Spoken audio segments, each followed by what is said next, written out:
আমরা আমাদের আজকের ক্লাসে নেমাটোসিস্টের প্রকারভেদ নিয়ে আলোচনা করব। বিজ্ঞানী ভার্নার নিডেরিয়া পর্বের প্রাণীদের দেহ থেকে 23 রকম নেমাটোসিস্ট আবিষ্কার করেন। এর মধ্যে হাইড্রার দেহে পাওয়া যায় 4 রকম।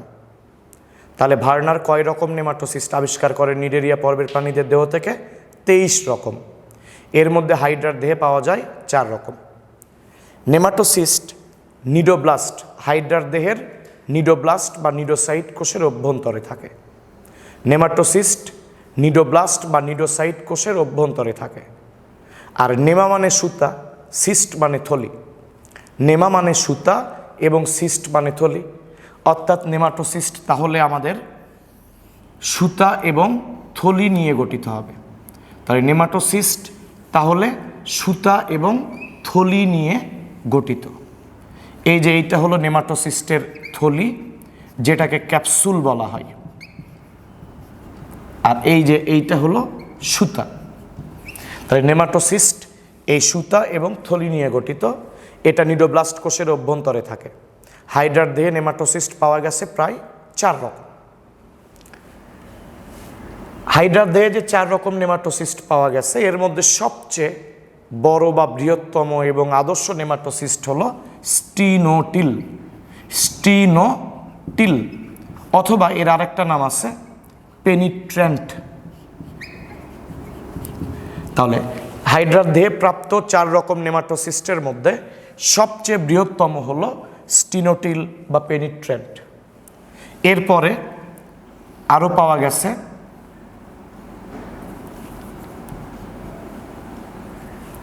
ভলভেন্ট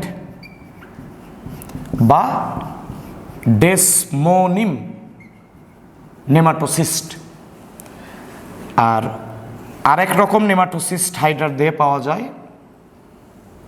এটা হলো স্ট্রেপ্টোলিন। স্ট্রেপ্টোলিন গ্লুটিন্যান্ট। আর চতুর্থ রকম যে নেমাটোসিস্ট পাওয়া যায় সেটা হলো স্টেরিওলিন গ্লুটিন্যান্ট। স্টেরিওলিন গ্লুটিন্যান্ট। স্ট্রেপ্টোলিন গ্লুটিন্যান্টের আরেকটা নাম হলো হলোট্রিকাস আইসোরাইজা। আর স্টেরিওলিন গ্লুটিন্যান্ট নেমাটোসিস্টের আরেকটা নাম হলো অ্যাট্রাইকাস আইসোরাইজা। হলোট্রিকাস আইসোরাইজা, অ্যাট্রাইকাস আইসোরাইজা। তো এই 4 রকম নেমাটোসিস্টের মধ্যে সবচেয়ে বৃহত্তম হলো স্টিনোটিল বা পেনিট্রেন্ট, আর সবচেয়ে ক্ষুদ্রতম হলো স্টেরিওলিন গ্লুটিন্যান্ট। এটা এমসিকিউ দিতে পারে, সবচেয়ে বৃহত্তম নেমাটোসিস্ট কোনটা? স্টিনোটিল বা পেনিট্রেন্ট। সবচেয়ে ক্ষুদ্রতম হলো স্টেরিওলিন গ্লুটিন্যান্ট। তো আমরা 4 রকম নেমাটোসিস্টের ইনফরমেশনগুলো, 4 রকম নেমাটোসিস্টের তথ্যগুলো আমরা একটু পার্থক্য আকারে মনে রাখার চেষ্টা করব। আমার মনে হয় তাহলে একটু ভালো মনে থাকবে। তো প্রথমেই আমরা মনে রাখব কোন নেমাটোসিস্টের ক্যাপসুল কেমন।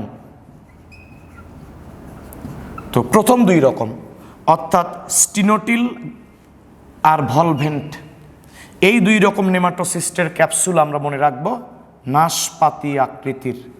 নাশপাতি আকৃতির।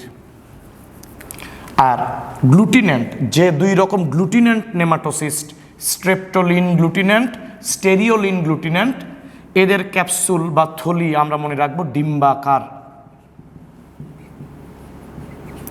তাহলে স্টিনোটিল এবং ভলভেন্টের ক্যাপসুল আমরা মনে রাখব নাশপাতি আকৃতির। স্ট্রেপ্টোলিন গ্লুটিন্যান্ট এবং স্টেরিওলিন গ্লুটিন্যান্ট, এদের নেমাটোসিস্টের ক্যাপসুল বা থলি মনে রাখবো আমরা ডিম্বাকার। এরপর আমরা মনে রাখব বাট। বাট কি? এই যে সুতাগুলোর গোড়ার যে চওড়া অংশ, এইটা হলো বাট বা শ্যাফট। নেমাটোসিস্টের সুতার গোড়ার চওড়া অংশটা হলো বাট বা শ্যাফট। আমরা মনে রাখবো শুধু স্টিনোটিলের বাট সুগঠিত, বাকি 3 রকম নেমাটোসিস্টের কারোরই সুতার বাট সুগঠিত নয়। শুধুমাত্র স্টিনোটিল বা পেনিট্রেন্ট নেমাটোসিস্ট সুতার বাট সুগঠিত, বাকি 3 রকম নেমাটোসিস্টের সুতার বাট সুগঠিত নয়। এবার মনে রাখবো বার্ব। বার্ব হলো বড় কাঁটা স্পাইন। তো শুধুমাত্র স্টিনোটিলের বাটে আমরা 3টা বড় বড় কাঁটা বা বার্ব পাবো,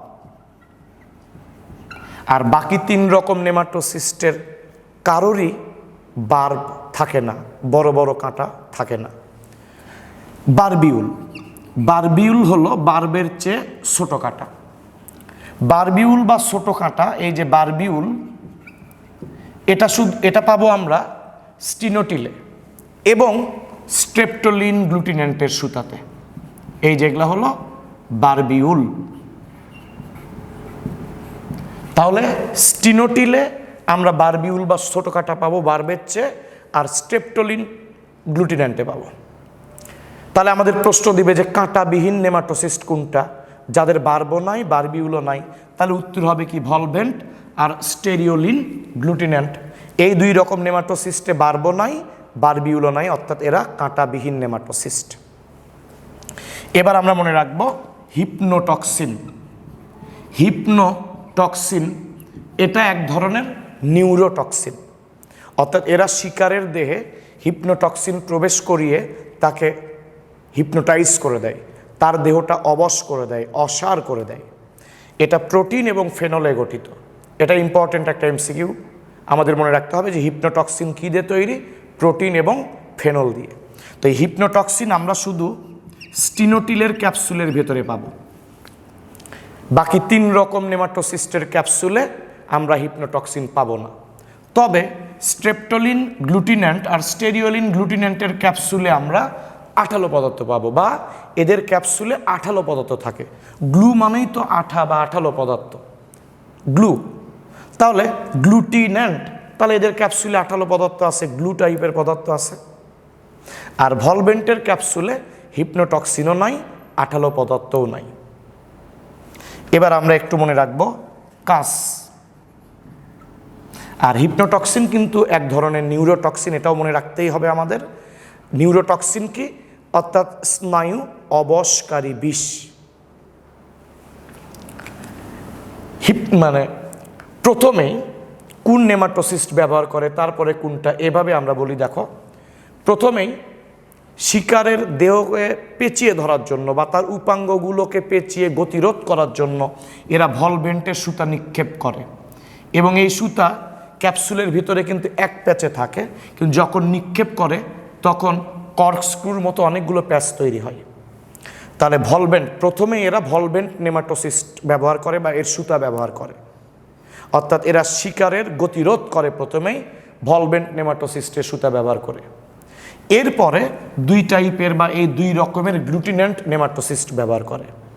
তাহলে প্রথমে ভলভেন্টের সুতা দিয়ে শিকারের উপাঙ্গগুলো পেঁচিয়ে তার গতিরোধ করে, তারপর স্ট্রেপ্টোলিন গ্লুটিনেন্ট স্টেরিওলিন গ্লুটিনেন্টের ক্যাপসুল থেকে আঠালো পদার্থ নিঃসরণ করে সেই আঠালো পদার্থ দিয়ে শিকারকে এরা এদের কোষিকার সাথে ভালোভাবে আটকে নেয়। তাহলে প্রথমেই গতিরোধ করে নিল ভলভেন্ট ব্যবহার করে, তারপরে 2 টাইপের 2 রকমের গ্লুটিনেন্ট নেমাটোসিস্টের যে ক্যাপসুলে আঠালো পদার্থ ছিল সেটা নিঃসরণ করে ভালোভাবে দেহের সাথে আটকে নিল।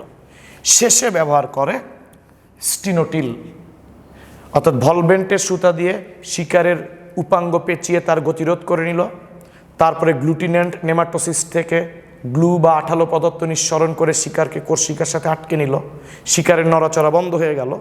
তখন এরা স্টিনোটিলের বার্ব এবং বারবিউল শিকারের দেহে বিদ্ধ করে।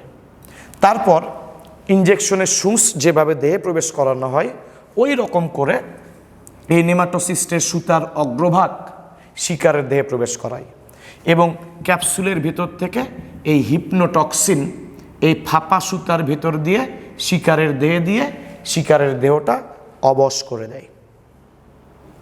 তাহলে কার সুতাটা কেমন, আমরা আগে কাজ পড়ে নিলাম যাতে বুঝতে সুবিধা হয়। দেখো, স্টিনোটিলের ক্যাপসুলের ভিতরে হিপনোটক্সিন ছিল, ওটা সুতার ভিতর দিয়ে বের করে দিচ্ছে শিকারের দেহে, তাহলে অবশ্যই সুতাটা ফাঁপা হতে হবে। নিরেট হলে এর ভিতর দিয়ে তো হিপনোটক্সিন যেতে পারবে না, তাহলে অবশ্যই স্টিনোটিলের সুতা ফাঁপা, লম্বা, আবার এদের শীর্ষটা উন্মুক্ত। এই যে শীর্ষ, সুতার শীর্ষটা উন্মুক্ত, এটা বন্ধ থাকলে তো হিপনোটক্সিন শিকারের দেহে যাবে না। তাহলে স্টিনোটিলের ক্যাপসুলের ভিতর থেকে যেহেতু হিপনোটক্সিন শিকারের দেহে দেয় সুতার ভিতর দিয়ে, তাহলে অবশ্যই এদের সুতা ফাঁপা, লম্বা, সুতার শীর্ষটা ওপেন বা উন্মুক্ত বা মুক্ত। আর ভলভেন্টের ক্যাপসুলে তো হিপনোটক্সিন বা আঠালো পদার্থ ছিল না, এরা তো কোনো কিছু নিঃসরণ করেনি, এরা শুধু সুতা দিয়ে শিকারের উপাঙ্গ পেঁচিয়ে তার গতিরোধ করছে। অর্থাৎ ভলভেন্টকে কোনো কিছু নিঃসরণ করতে হয় না, ফলে এর সুতাটা ফাঁপাও নয়, সুতার শীর্ষটা মুক্তও নয়, বদ্ধ। তবে সুতাটা এদের মোটা এবং খাটো, স্থিতিস্থাপক। যেহেতু প্যাঁচ তৈরি করবে, কর্কস্ক্রুর মতো অনেকগুলো প্যাঁচ তৈরি করবে, তাহলে সুতাটা কিন্তু স্থিতিস্থাপক হতে হবে। আর স্ট্রেপ্টোলিন গ্লুটিন্যান্ট, স্টেরিওলিন গ্লুটিন্যান্ট এরা কিন্তু আঠালো পদার্থ নিঃসরণ করে, ওদের ক্যাপসুলের ভিতরকার আঠালো পদার্থ সুতার ভিতর দিয়ে নিঃসরণ করে। তাহলে এদেরও সুতা স্টিনোটিলের মতো লম্বা হবে, ফাঁপা হবে, এই যে শীর্ষ ওপেন বা মুক্ত বা উন্মুক্ত হবে, খোলা হবে, যাতে ওই দিক দিয়ে আঠা বের করে দিতে পারে। অর্থাৎ এরা যে নেমাটোসিস্ট বা যে নেমাটোসিস্ট থেকে বিভিন্ন উপাদান ক্ষরণ করে, যে নেমাটোসিস্ট তারা তাদের ক্যাপসুলের ভিতরে থাকা উপাদান বের করে দেয়, তাদের সুতা লম্বা, ফাঁপা, শীর্ষ উন্মুক্ত। আর যেহেতু ভলভেন্টের ক্যাপসুলে কোনো হিপনোটক্সিন বা আঠালো পদার্থ ছিল না, এরা সুতার ভিতর দিয়ে কোনো কিছু বের করে দেয় না বা দিতে হয় না, তাই এদের সুতার শীর্ষটা বদ্ধ, তবে সুতাটা মোটা খাটো, স্থিতিস্থাপক। আর গ্লুটিন্যান্ট নেমাটোসিস্ট ওরা আঠালো পদার্থ নিঃসরণ করে শিকারকে কোষশিকার সাথে আটকাতে সাহায্য করে। আবার এই দুই রকম নেমাটোসিস্ট অর্থাৎ গ্লুটিন্যান্ট যে দুই রকম, এরা হাইড্রার চলনেও সাহায্য করে। আমাদের ক্লাসটা আমরা আজকে এই পর্যন্তই রাখলাম। হ্যাঁ।